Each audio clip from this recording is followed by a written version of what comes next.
Hola, bien, vamos con el resumen de la sesión 3 para aquellos y aquellas que no estuvisteis en la tutoría presencial, a través de la plataforma. Bien, en la 3 habla de la introducción a la negociación colectiva. Como os expliqué en su momento, esto es un continuum, es decir, hablamos del paradigma de las relaciones socioeconómicas, de las relaciones laborales. De ahí pasamos a hablar de la forma en que se establece la representación legal de los trabajadores, tanto la forma unitaria, que corresponde a delegados y delegadas electos en urna en las elecciones sindicales, donde participan todos y todas las trabajadoras, y por otra parte la representación legal de los trabajadores y trabajadoras que representan los delegados sindicales nombrados por el sindicato. La primera, la unitaria, cuelga del Estatuto Básico del Empleado Público o del Estatuto de los Trabajadores.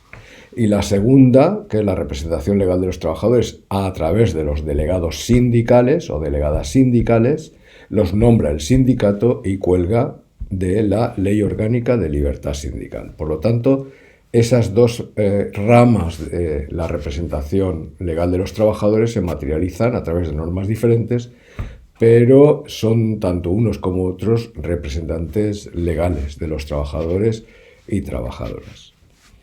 Visto eso, llegamos a entrar ya en lo que es la negociación colectiva. Negociación colectiva que en el caso de la administración local es muy diferente de lo que se da en el sector privado, en una empresa privada, y lo iréis viendo.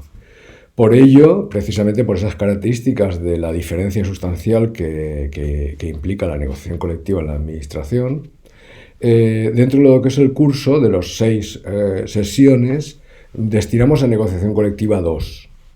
Esta del tema 3, que sería la introducción a la negociación colectiva, según las circunstancias propias de la administración, y el tema 4, que sería ya la negociación colectiva propiamente dicha, quién la compone, cómo se configura en la administración, qué son las mesas de negociación, qué diferencias hay entre mesa general de negociación conjunta de laborales y funcionarios y la mesa mal llamada general de negociación del personal funcionario. Pero eso lo veremos en el tema 4. Bien, dentro de lo que es el marco de la introducción a la negociación colectiva, es importante reseñar algunas cuestiones. Es decir, primero, ya debemos de entrada dejar claro, aunque en la sesión anterior ya lo apuntábamos, que el organizarnos como sindicato, la clase trabajadora, el objetivo no es ni más ni menos que la conquista de unas condiciones de trabajo y salariales razonables, lógicas, buenas para la clase trabajadora, ¿no? Y por lo tanto, esa conquista de condiciones de trabajo buenas y la defensa de aquello que se ha conquistado a lo largo de los años es el instrumento para que todo ello se mantenga, cuaje, incluso avance, es la negociación colectiva. Por lo tanto, ya explicamos que la esencia del sindicalismo es la propia negociación colectiva. A principios de la Revolución Industrial, evidentemente no había organizaciones obreras, prácticamente no existía la negociación colectiva, lógicamente hubo que ganarla, y lo que se daba era una negociación individual de condiciones de trabajo. Es decir, el empresario llegaba a un acuerdo con el trabajador, te voy a pagar tanto, vas a trabajar tantas horas, y a lo mejor por el mismo trabajo a otro o a otra que le caía mejor, pues le pagaba más o incluso trabajaba menos horas. Es decir, se fomentaba la división, el individualismo entre trabajadores y trabajadoras, y a todo eso, que hoy también se da de alguna manera en nuestros ayuntamientos, a todo eso hubo que hacer frente con la organización de los trabajadores y trabajadoras en sindicatos y planteando la necesidad de la negociación colectiva. Es la negociación colectiva, por lo tanto, la suma de las voluntades de todos los trabajadores y trabajadoras a través de la presión que ejerce esa unidad, la que consigue realmente mejoras que finalmente son aprovechadas por todos y cada uno de nosotros, es decir, por las individualidades. Por lo tanto, del conjunto de beneficios que se obtienen, nos beneficiamos individualmente todos y cada uno de nosotros. La otra opción decimonónica, la de la negociación individual, es algo que siempre está pendiente, como una espada de Damocles encima de nosotros, y que, por ejemplo, el intento más reciente de que aquello cuajara fue la reforma del año 2012, la reforma laboral de Rajoy, donde el convenio perdía la ultraactividad, en el que primaba el convenio de empresa frente al sector, es decir, todas aquellas fórmulas que debilitaban la capacidad, la fuerza de la unidad de los trabajadores y tendían hacia la individualización de las relaciones laborales. Es decir, quitamos el sector, bajamos a la empresa, en la empresa, que son pequeñitas, al final las relaciones individual-trabajador con el empresario, y por lo tanto volvemos al siglo XIX. Ese ha sido y es el objetivo final, lógicamente, del neoliberalismo. Es decir, desestructurar la negociación colectiva, quitar todo tipo de criterios que controlen, fiscalicen, formalicen, estructuren la negociación colectiva y liberalizar las relaciones laborales, ¿vale? Ahora que se habla tanto de libertad en términos del sumum de todo, ¿no? Es decir, al final esa libertad, entre comillas, siempre hay que verle el lado positivo o negativo a las cosas, ¿no? Porque a veces detrás de esa palabra lo que se está encubriendo es otras cosas. En definitiva, la debilidad de la clase trabajadora, hablando de la libertad individual para que cada trabajador, oye, se busque la vida y se pelee con el empresario sus condiciones de trabajo. Por lo tanto, esa libertad nosotros no la queremos. Nosotros queremos la libertad de negociar, la libertad de acordar de forma colectiva.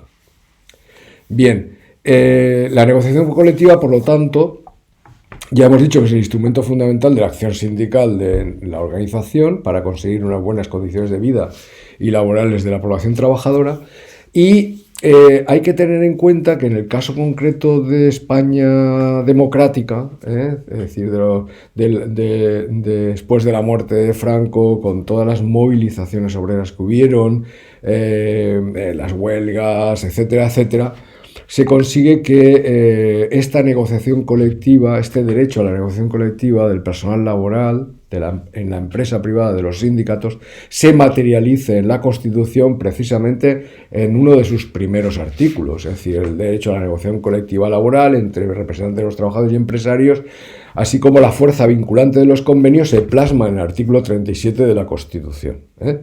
O sea que de los primeros articulitos de la Constitución, el 37, ahí ya se habla de la negociación colectiva del personal laboral y empresarios y en la fuerza vinculante de los convenios, es decir, los convenios se convierten en ley, es decir, son los que van a marcar las relaciones laborales a nivel de empresa o de sector, etcétera, ¿no? Sin embargo, fijaros que en el caso de las administraciones públicas, fundamentalmente formadas por personal funcionario, la negociación colectiva no aparece por ningún lado. La Constitución no habla de la negociación colectiva para personal funcionario. Entonces los padres de la Constitución y el imaginario colectivo del pueblo español pues no entendía que los funcionarios y las funcionarias pues se pudieran entender como trabajadores y trabajadoras. De hecho, hemos tenido que ser desde comisiones obreras a lo largo de decenas de años imponiendo el concepto empleado público, empleado público, empleado público, con objeto de que finalmente se fuera asumiendo que somos parte de las relaciones laborales en el sistema español. Es decir, formamos parte de la clase trabajadora y somos trabajadores de las administraciones públicas, por lo tanto, empleados públicos, ¿vale? En el caso de los funcionarios, como esta realidad era así, no se menciona para nada el tema de la negociación colectiva de los funcionarios y además se nos remite hasta el 103, es decir, bastante más atrás que el personal laboral, que está en el 37, se remite al 103 de la Constitución española para hablar de que el personal funcionario tendrá un estatuto. O sea, por ley se aprobará un estatuto, ojo, que hablará de las peculiaridades del ejercicio de la sindicación. Es decir, en ningún momento se habla de la negociación colectiva. Por lo tanto, el tema de la negociación colectiva del personal funcionario o en las administraciones públicas fue objeto de una reivindicación muy fuerte por parte del sindicato, puesto que del conjunto de trabajadores y trabajadoras la negociación colectiva en el ámbito de las administraciones públicas estaba vetado. Es decir, era algo que era impensable en ese momento, no cabía en la cabeza de aquellos que elaboraron la ley, ¿vale? Por lo tanto, en nuestro caso, en el caso de la negociación colectiva en el ámbito de las administraciones públicas, nos encontramos con que hay un vuelco de la situación que se produce en el año 88. En el año 88 sabéis todas y todos que se produjo la más importante huelga general, la del 14 de diciembre, de la última mitad del siglo XX. Esa huelga general convocada por comisiones y UGT contra la política de Felipe González en materia de contratos basura para los jóvenes, bueno, algo que se ha reiterado muchas veces, se ha intentado muchas veces. De hecho, no es más que un contrato basura, el contrato de emprendedores, que ya hablaremos en la correspondiente sesión. Esa huelga general llevaba también, incorporado en el programa reivindicativo de los grandes sindicatos, llevaba también el derecho a la negociación colectiva del personal, de los funcionarios, es decir, del personal de las administraciones públicas, porque la Constitución no lo había previsto y evidentemente era una reivindicación que nosotros teníamos, la primera reivindicación que nosotros teníamos, y por lo tanto, a la hora de hablar de la plataforma de la huelga general, se incorporaron, entre otras cuestiones principales, el tema del derecho a la negociación colectiva. De hecho, la huelga general fue el 88, en diciembre del 88, y apenas, con la estela que dejó aquella huelga, apenas un año y pico después, teníamos ya una ley, la ley 790, que identificaba el sistema de negociación colectiva que tenían que llevar los funcionarios en el conjunto de las administraciones públicas y que está en la base de lo que luego en el 2007, que aún tuvieron que pasar años, es decir, en el 2007 está en la base de lo que luego fue el Estatuto Básico del Empleado Público y que configuró la negociación colectiva en las administraciones públicas y las consolidó de una forma diferenciada al resto de sectores productivos y de servicios, ¿no?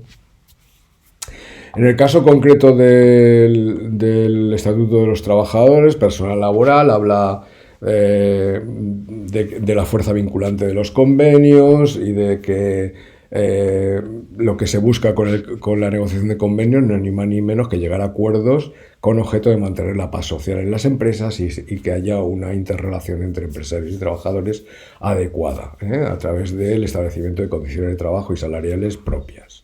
En el caso concreto del Estatuto Básico del Empleado Público, se reconoce el cumplimiento de los convenios colectivos y los acuerdos que se alcancen.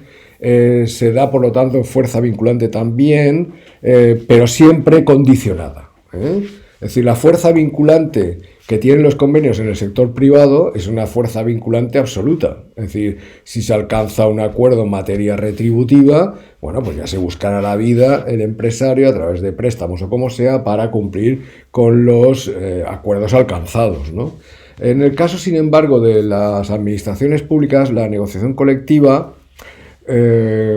toma forma de acuerdos o de pactos, y esos acuerdos o pactos, una vez refrendados por el órgano competente, ya sea alcaldía o ya sea el pleno del ayuntamiento, en función de quien tenga la competencia, van a ser actos administrativos y por lo tanto esos actos administrativos tienen la fuerza vinculante de los propios actos administrativos. Por lo tanto, son reclamables el cumplimiento de esos acuerdos y de esos actos administrativos en cualquier momento.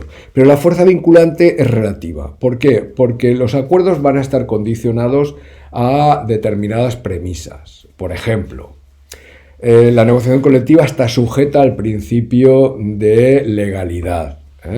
Es decir, solo se puede negociar aquello que legalmente es negociable. Es decir, que yo solo puedo negociar con el ayuntamiento, por ejemplo, aquellas materias que son competencia del propio ayuntamiento. Yo no puedo negociar materias que son objeto de ley, porque esa debe ser la negociación en otro ámbito, ¿vale? Está también, por ejemplo, el tema de cobertura presupuestaria. Eso es muy importante. Porque, insisto, lo que os he puesto antes, si el empresario acuerda con los trabajadores un incremento salarial y tiene que buscarse la vida para obtener dinero y poderlo pagar, pues busca préstamos o lo que sea y lo paga. Sin embargo, la negociación colectiva en las administraciones públicas está sujeta al principio de cobertura presupuestaria. Es decir, yo no puedo negociar por encima de lo que presupuestariamente se va a poder cubrir. Por lo tanto, hay un principio de legalidad. En este caso, la Ley de Presupuesto General del Estado va a marcar unos límites. Esos límites van a fijar el margen de maniobra del presupuesto municipal y yo solo voy a poder negociar dentro de ese presupuesto municipal, dentro de los límites fijados por la cobertura presupuestaria. Es decir, que nuestra negociación colectiva está bastante más condicionada que el de las empresas privadas.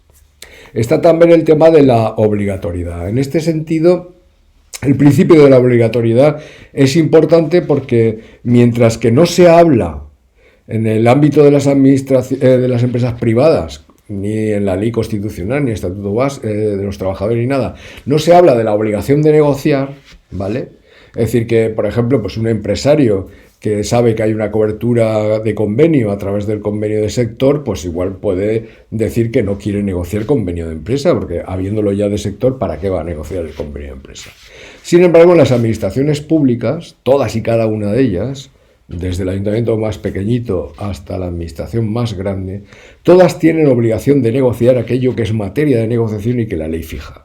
Es decir, que por lo tanto, en las administraciones públicas, la negociación colectiva es obligatoria en todo aquello que se fija que hay obligación de negociar y lo es con carácter permanente. Es decir, no es esto de que negocio y ya no vuelvo a negociar, sino que todas aquellas cuestiones que son materia de negociación, cada vez que se abordan, es negociar de nuevo o su revisión o su ampliación o su lectura, nueva lectura o las derivadas que implique, ¿vale? Es decir, por lo tanto, la obligación de negociar es algo por ley imperativo en el caso de las administraciones públicas. ¿Qué pasa con la negociación, con la obligación de negociar? Pues que a través de los años y a base de muchas sentencias judiciales, la contraparte ha acabado aprendiendo que la mesa de negociación debe constituirse, que la mesa de negociación debe funcionar, que esa mesa de negociación debe funcionar adecuadamente, correctamente, ajustada a ley, y que por lo tanto tiene que traer todas las materias que son objeto de negociación a la negociación. Pero claro, se aprendieron la coletilla pero no tengo obligación de acordar. Es decir, yo tengo obligación de negociar, pero no tengo obligación de acordar. Por lo tanto, si no tengo obligación de acordar, bueno, pues en muchas ocasiones las mesas se convierten en un paripé. Es decir, se trae la información, decir lo que queráis, pero al final voy a hacer lo que me dé la gana. Vale, la ley prevé también, como uno de los principios básicos de la negociación colectiva, el hacerlo de buena fe.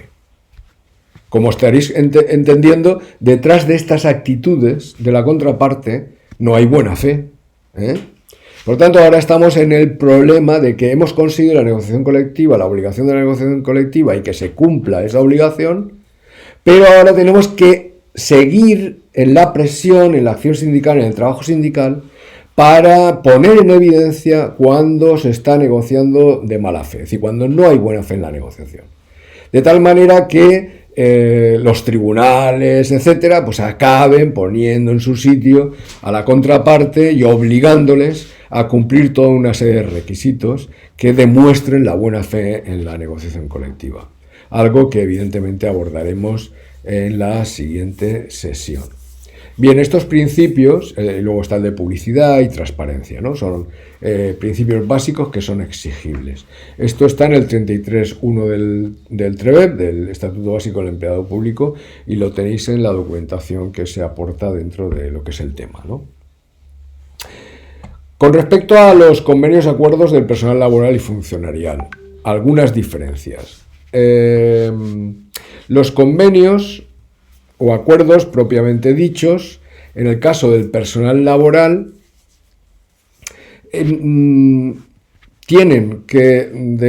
se desarrollan en el marco de la negociación colectiva conjunta y común, pero una vez acabada la negociación colectiva conjunta, la parte del personal laboral va a recibir un texto de convenio colectivo del personal laboral. Y la parte correspondiente al personal funcionario, puesto que las dos naturalezas jurídicas convivimos en la administración, va a tener el mismo texto, pero con formato de acuerdo de relaciones laborales, acuerdo de condiciones de trabajo del personal funcionario.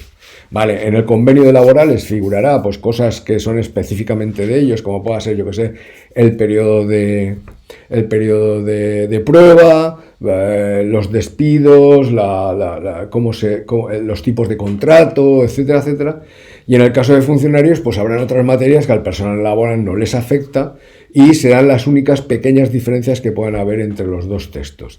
Pero la negociación común se habrá desarrollado porque el conjunto de todas las condiciones de trabajo en general, horarios, retribuciones, etcétera, etcétera, deben ser de carácter unitario y para todos los empleados públicos del ayuntamiento, puesto que el capítulo primero es el de todos y el dinero correspondiente a salarios, etcétera, etcétera, corresponde a todos los empleados y empleadas del ayuntamiento, independientemente de que sean laborales o funcionarios.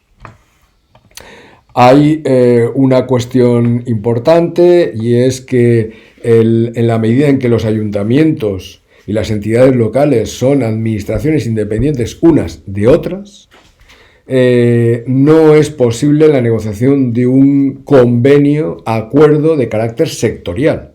Es decir, nosotros no podemos tener una negociación global que afecte a todas las administraciones locales y que sea de aplicación obligatoria. Por lo tanto, lo que hemos conseguido a lo largo de los años y de mucha pelea, esto sería para contar una historia larga, lo que hemos conseguido son los acuerdos marco con la Federación Valenciana de Municipios y Provincias, ¿vale? En este momento estamos en el segundo acuerdo marco y probablemente en breve se iniciarán las negociaciones del tercer acuerdo marco. El primer acuerdo marco viene del año 2004. Hasta entonces no había acuerdo marco. Y ojo, ese acuerdo marco que se alcanzó en 2004 fue antes del Estatuto Básico del Empleado Público. Conseguimos arrancarlo antes del Estatuto Básico del Empleado Público. De hecho, aquel acuerdo marco hubo que publicarlo en la sección de noticias, o sea, de otros temas, en el DOG. Sin embargo, después del 2007, cuando conseguimos en 2010 que se negociara y se acordara el segundo acuerdo marco, este sí tiene carácter estatutario y se publicó como se publican los acuerdos o los convenios colectivos dentro del DOG.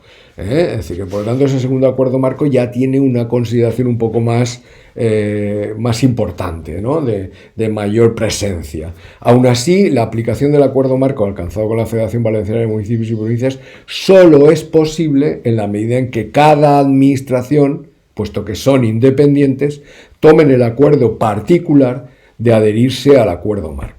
A través del acuerdo plenario correspondiente, mesa general de negociación y acuerdo plenario correspondiente. Vale.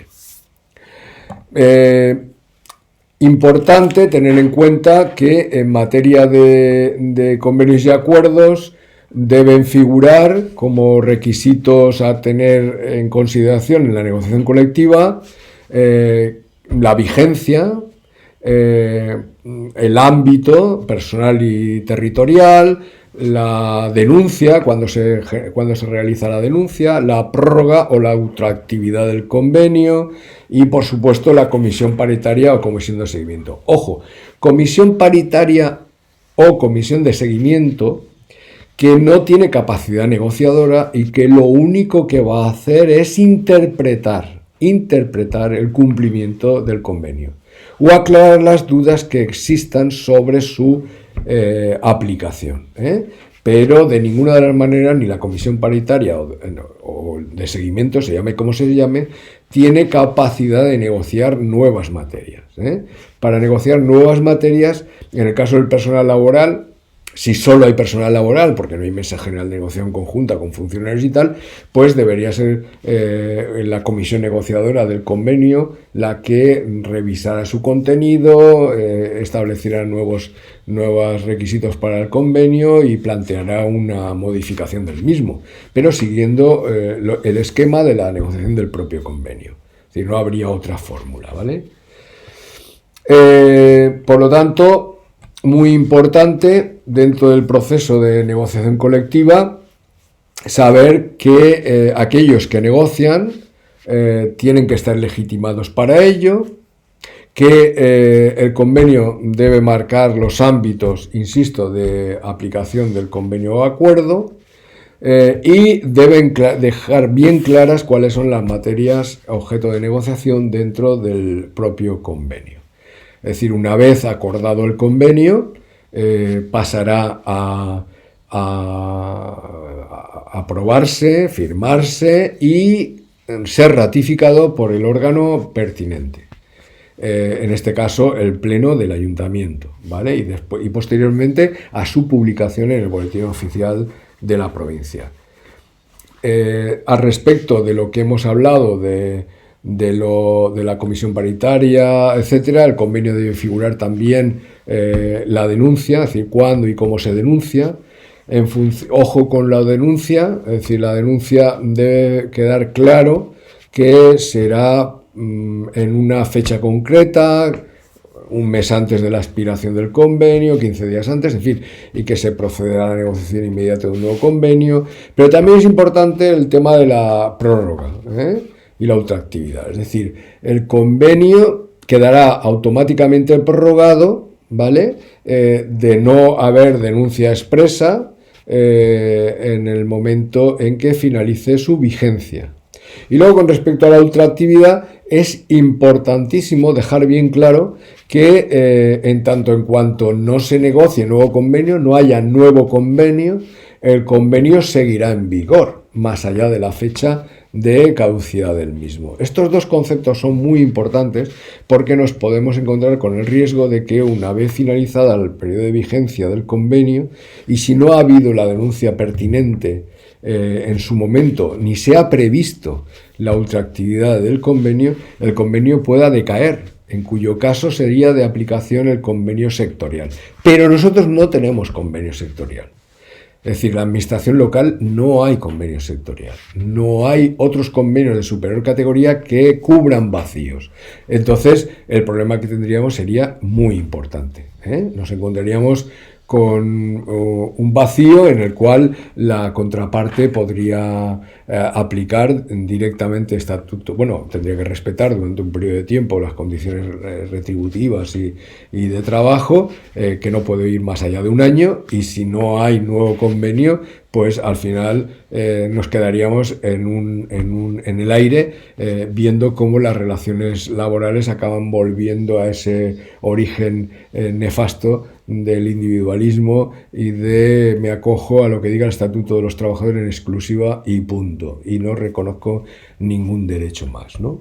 Bien, dentro del tema, insistiendo en el concepto de la obligatoriedad de la negociación colectiva, tenéis un texto extraído del trabajo de Carlos Alfonso Mellado, el catedrático de Derecho del Trabajo y de la Seguridad Social de la Universidad de Valencia, que además fue en su día pues abogado de comisiones obreras, etcétera, etcétera, ¿no? Entonces este hombre, muy importante para el legado de comisiones obreras y para todos nosotros, nos explica ahí perfectamente qué debemos entender por la obligatoriedad de la negociación colectiva, ¿vale? Repasar el tema, espero que con esta resumen de la sesión que hicimos, aquellos que no asististeis, podáis tener una mayor claridad sobre el conjunto de los temas que abordamos y nada más. Desearos que estéis bien y que sigamos viéndonos en el curso y que podáis aprovechar su contenido. Gracias.